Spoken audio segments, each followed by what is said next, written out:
Alrighties, hello everyone, welcome to your pre-lesson video, week 4.1 on exponents and polynomials. So let's get started. So as you can see, we have some rules to go over today when we're dealing with exponents. We have three rules, which are namely the product rule, quotient rule, and power rule. We'll get to them right now. So with the product rule, whenever our terms are multiplying each other, right? And say, look, x to the power of a times x to the power of b would equal to x to the power of a plus b, right? So that means the exponents here will add together when their terms are multiplying. So as you can see here, we have y squared times y to the power of 5. How you would be able to write that is y squared plus 5. So y to the power of 2 plus 5, which would then give you y to the power of 7. And that would just be it. Now, if let's say you were given y squared and x squared, you wouldn't be able to add the exponents together just because their bases, which in this case is y and x, are different. So if they're different bases, you wouldn't be able to add the exponents together. If they are the same bases, you can. All right. This rule applies for all of the product rule, quotient rule, and power rule. They have to be the same base in order for the exponents to add together. All right. Now, with the quotient rule, as you can see, we have x to the power of a divided by x to the power of b is the same as x to the power of a minus b. All right. So in this case, let's look. Also, one thing, it's always going to be the top exponent minus the bottom exponent, right? So if you look at this one, we have y to the power of 8 divided by y to the power of 3. So how we're going to set that up is y to the power of 8 minus 3 is equivalent to y to the power of 5. And that will just be it. All right. Now, with the power rule, what happens is that when our term is getting powered, as you can see, we're going to multiply the exponents together, right? So like x to the power of a is getting to the power of b. So that will be the same as x to the power of a times b. All right, so let's look at here. We have y to the third to the power of 4, which means that we have y to the power of 3 times 4, which would then equal to y to the power of 12. And that will be it. All right. Now, for some questions, they might give you like multiple variables in a question, so you want to pair the things up. For example, we have like x squared y times x cubed y squared. How that's going to look like would be like x to the power of 2 plus 3, right, because of these two, and they both have bases of x, times y to the power of 1 plus 2. Which would then give us x to the power of 5, y to the power of 3, and that will just be it. All right, so same thing, you want to match the bases together. All right, and that's just the rules. Now, another really important thing that we have is scientific notation and standard notation. This would happen, especially if you have super small numbers or super big numbers, is when you would use scientific notation. And so essentially scientific notation is you're going to be writing the number in terms of times 10 to the power of something, right? So you will see in a second. So 3.745 times 10 to the power of 5. So this is what we will call scientific notation. All right, so sometimes the question wants us to convert it to standard notation, or your answer option is only in like scientific notation or standard notation. So you need to learn how to convert, right? So to convert from scientific to standard notation, we look at the power, the exponent here. If it is a positive number, and we're trying to go from scientific notation to standard notation, we are going to move the decimal point, the number of times this is, to the right? So since this exponent here is 5, we are going to move the decimal place 5 times to the right. So how that's going to look like, so I'm going to write 3.745. I'm going to move it 5 times. So from here, 1, 2, 3, 4, 5. All right. So as you can see, I have 5 humps. 1, 2, 3, 4, 5. From there, I would write it out. So 3, 7, 4, 5. The parts that are empty, we're just going to put 0 there. All right. So that means 3.745 times 10 to the power of 5 is equivalent to 300. Oh, actually, no, that is. Yeah, it's like 374500. All right. Now, on the flip side, say we are given 3.745 times 10 to the power of negative 5. Now, because your exponent is negative 5, we are going to be moving this decimal place, the number of times this is indicated, right? So that means 5 times to the left, because we want to make it smaller, right? So, positive number, big number. Negative number, smaller number, right? So that means we're going to move this 5 times to the left. So let's see, we have 3.745. Move it 5 times to the left. So 1, 2, 3, 4, 5, and then my decimal should be there. Okay, so that means if I write my answer, it's going to be 0.1234. So 1, 2, 3, 4, and then 3, 7, 4, 5. All right. So that means 3.745 times 10 to the power of negative 5 is equivalent to 0.00003745. All right. If you have any questions about this, bring it to your deep dive lesson. Now, on the flip side, when we want to convert from standard notation to scientific notation, this is how we would do it. So let's look. We're given 4736000. Right, in order to find out what that is in scientific notation, I am going to move the decimal point that's like right here until I only have one number at the very front. All right, so let's look from here. Go 1, 2, 3, 4, 5, 6. All right, because I have move this 6 times, or you can also count the number of humps. So 1, 2, 3, 4, 5, 6. That means my exponent is going to be to the power of 6. So it's going to be 4.736 times 10 to the power of 6. All right. Remember, big number. Positive number should be a big number, right? If your exponent is a positive number, but your number is small, like it's 0.00 something, you probably got it wrong and you would need to check your answer again. All right. Now on the other side, let's see, we have 0.002147. Again, we only want one number at the very front of the decimal point, right? So I'm just going to write this again. And then from here, what we want to do is move this decimal until we reach the first number, right? So 1, 2, 3. So that means your decimal should be like right there. And because we move it 3 times to the right for this case, it's going to be to the power of negative 3. Okay. There we go. So it's going to be 2.147 times 10 to the power of negative 3. All right. Now, like I said, you only want one number in front of the decimal point. If, let's say, you have 2 numbers, for example, you have 21.47 times 10 to the power of, negative 2, for example.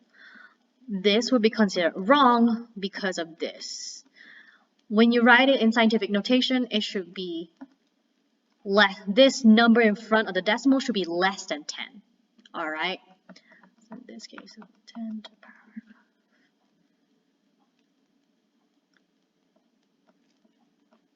Okay. All right.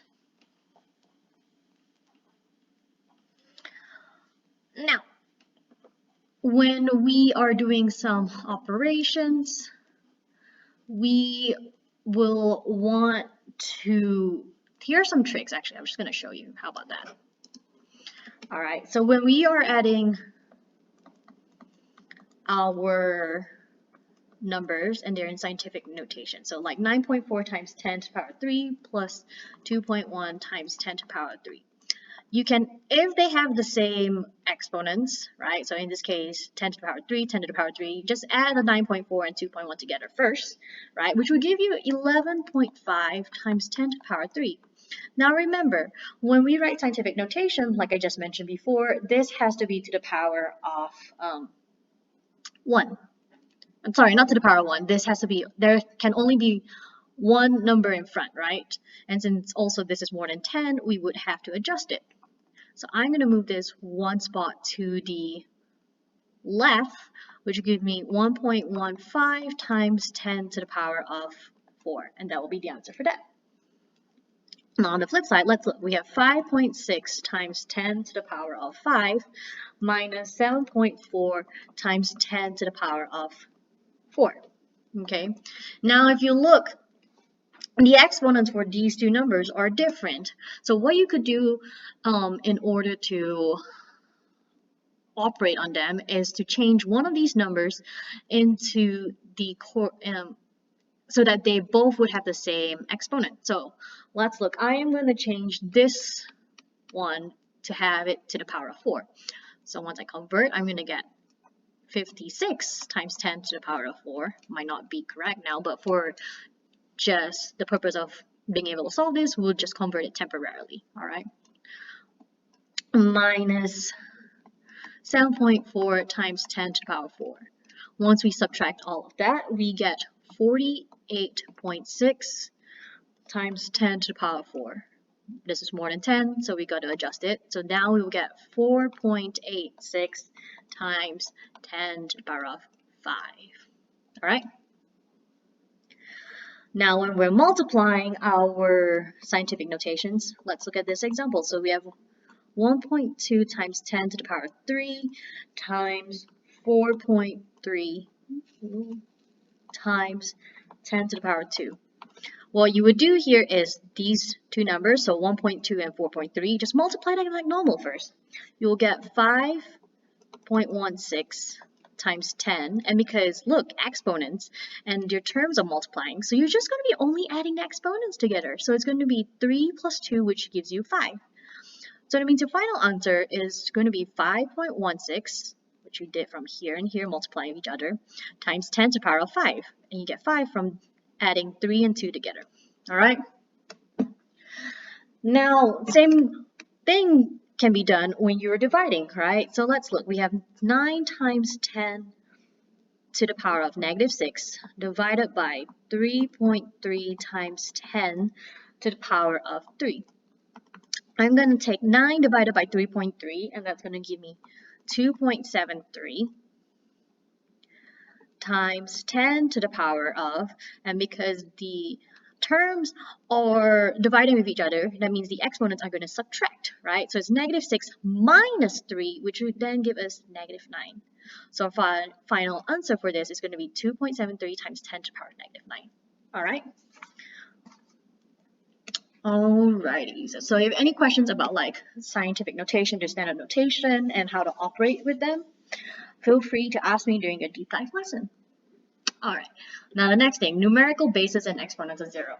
So before our bases were like x and y, now when we have numerical bases, you could either straight away do 3 squared times 3 to the power of 5, which is like 9 times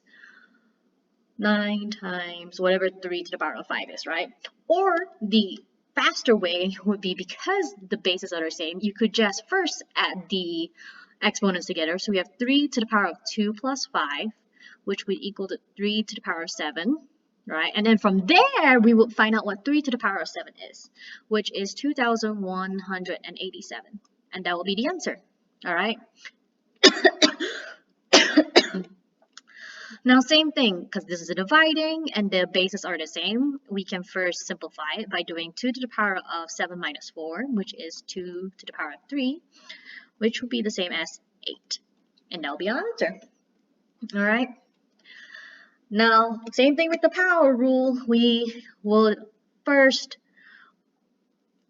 want to do 2 times 3 first to make our life simpler, right? So we get 4, 2, and 3, which would then become 4 to the power of 6, which would then become 4,096. All right, and that'll be the answer. Alrighty, so now, here's a very simple and quick rule when you have anything to the power 0, right? So anything to the power 0 will essentially equal to 1. So look at this number. You have this huge number to the power 0.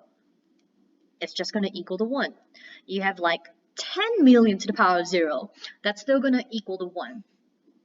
So just remember, anything to the power of 0 is going to be 1. That's all. Alright, now FOIL. So FOIL stands for first outside, inside last.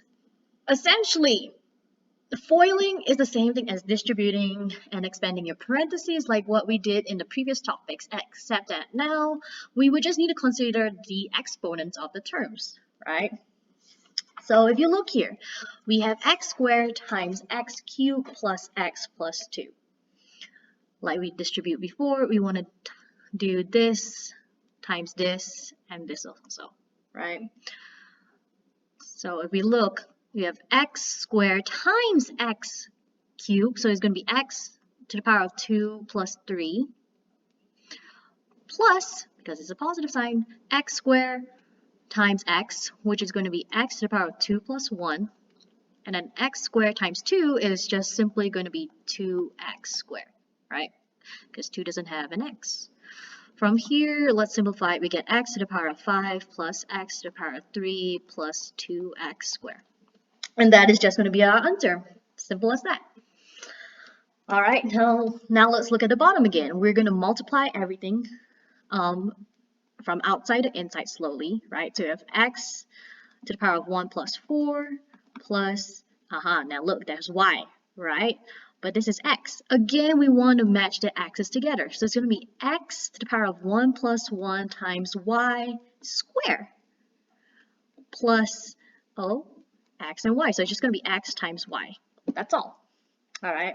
Now let's add those exponents of x's together. So we have x to the power of 5 plus x squared y squared plus xy. And that will be the solution. All right. Now, when we have negative exponents, just beware, like usual, you want to take that into consideration and use your sign rules. So here we have negative 3x times x cubed, which would give us negative 3x to the power of 1 plus 3, plus negative 3 times negative 2, which would give us positive 6. And then x times x squared is going to be x to the power of 1 plus 2.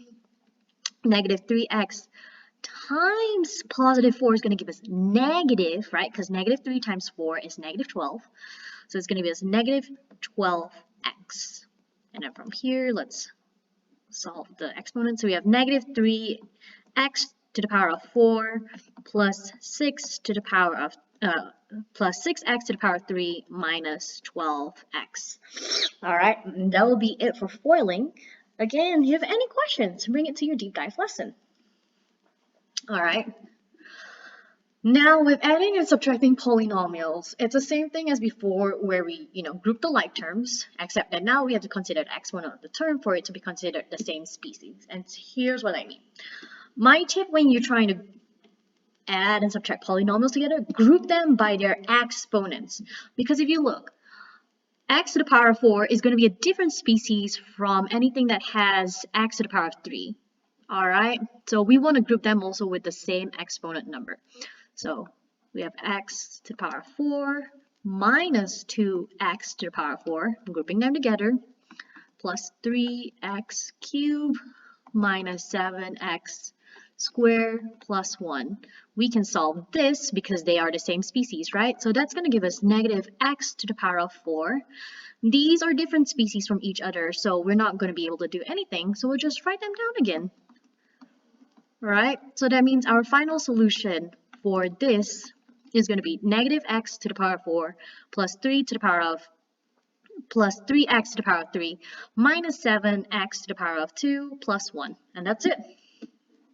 Alright.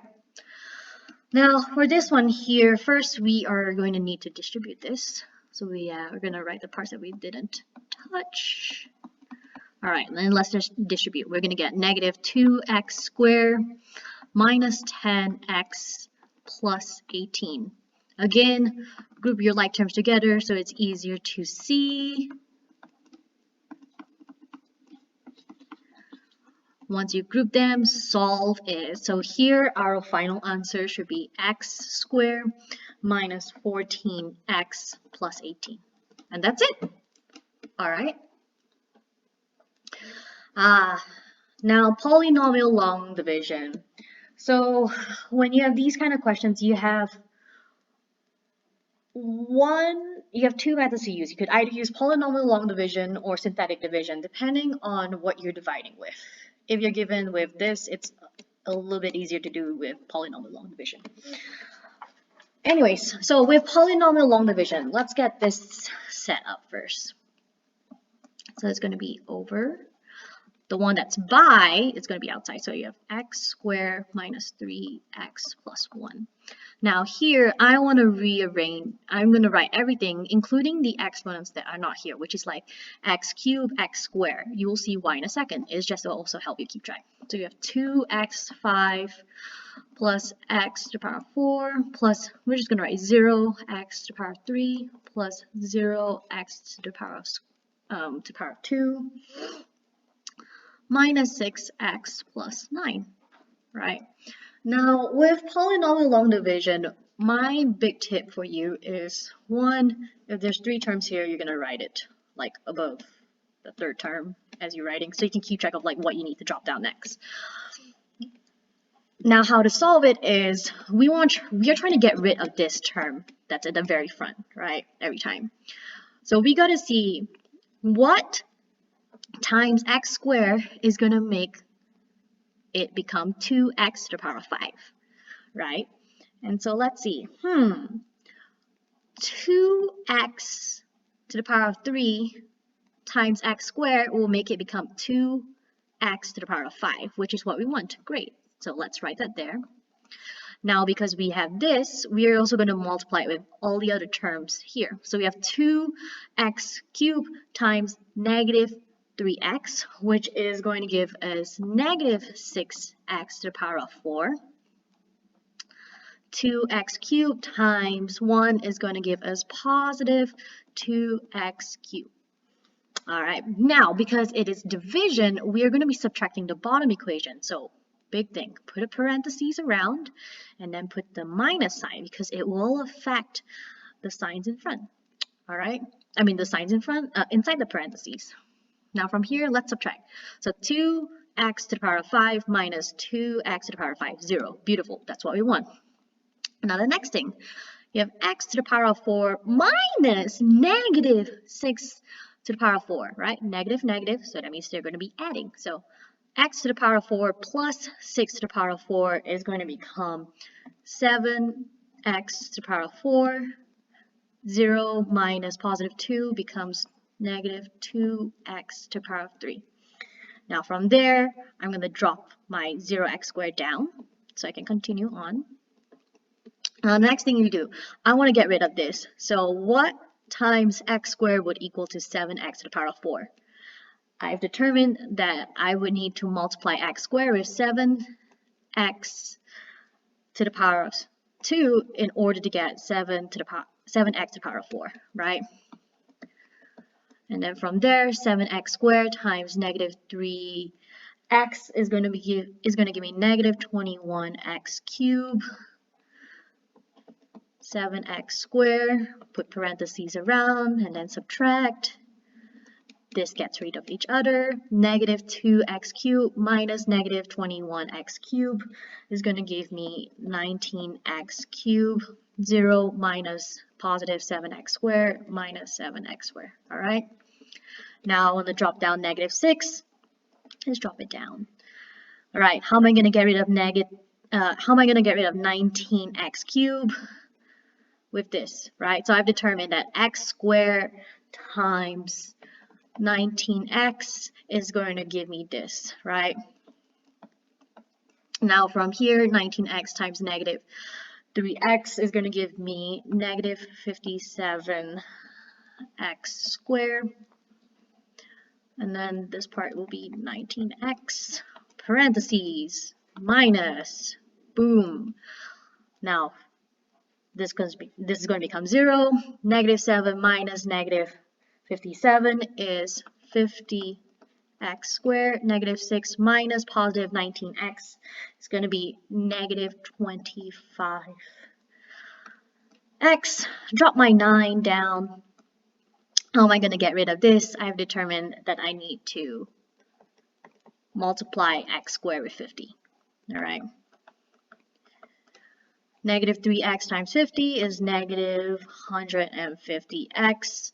50 times 1, 50. All right. Put your parentheses, then your minus sign, and go ahead and subtract.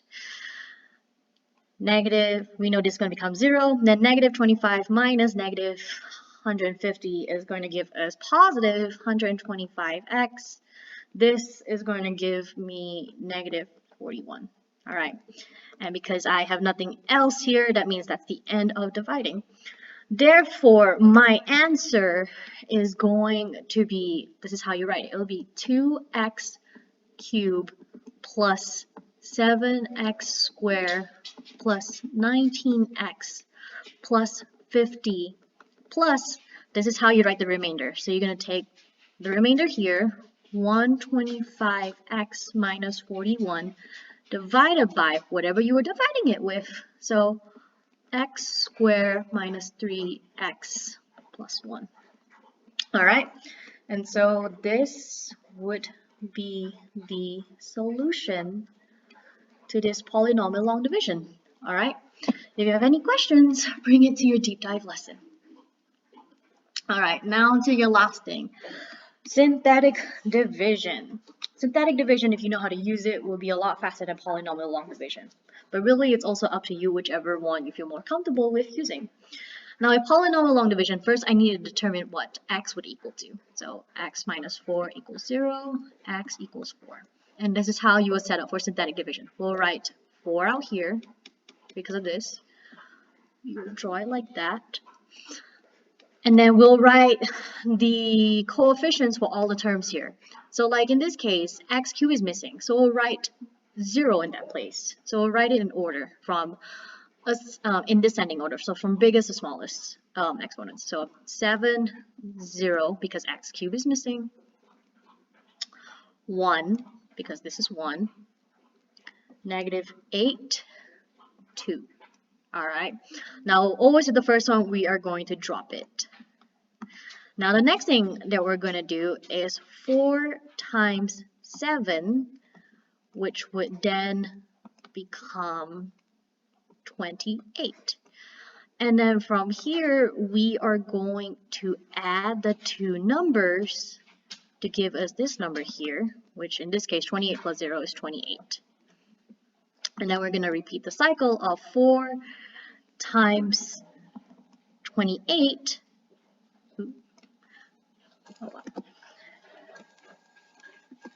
which is going to give us, let's see,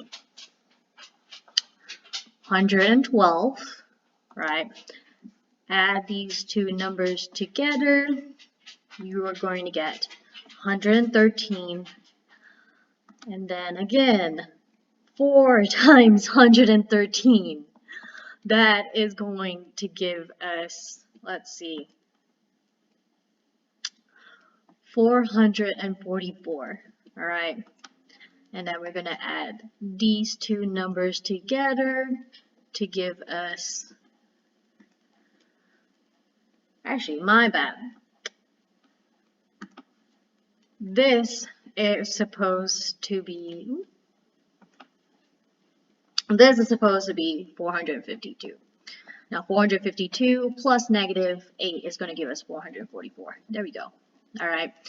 And then from here, 4 times 444 is going to give us a big number. All right, which is 1776. Add these two numbers together, and that's finally going to give us 1778. Now, how you're going to write your answer is, so we know that this is to the power of 4, power 3, well, x to the power of 4, or these are the coefficients for x to the power of 4, x to the power of 3, x to the power of 2, x, and they're constant, right?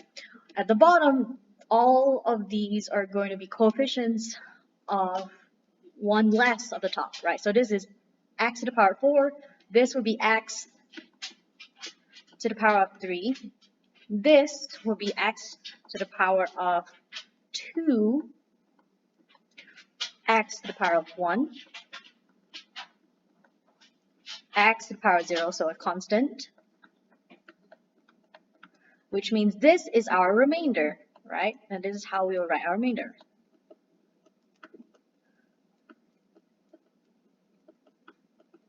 Remainder on top, whatever we divided by the bottom. So this is going to be our solution to this synthetic division question. All right. Now, if you have any questions, as usual, bring it to your deep dive lesson. All right. And this is the end of today's pre-lesson on exponents and polynomials. Thank you for tuning in. Have a good rest of your day.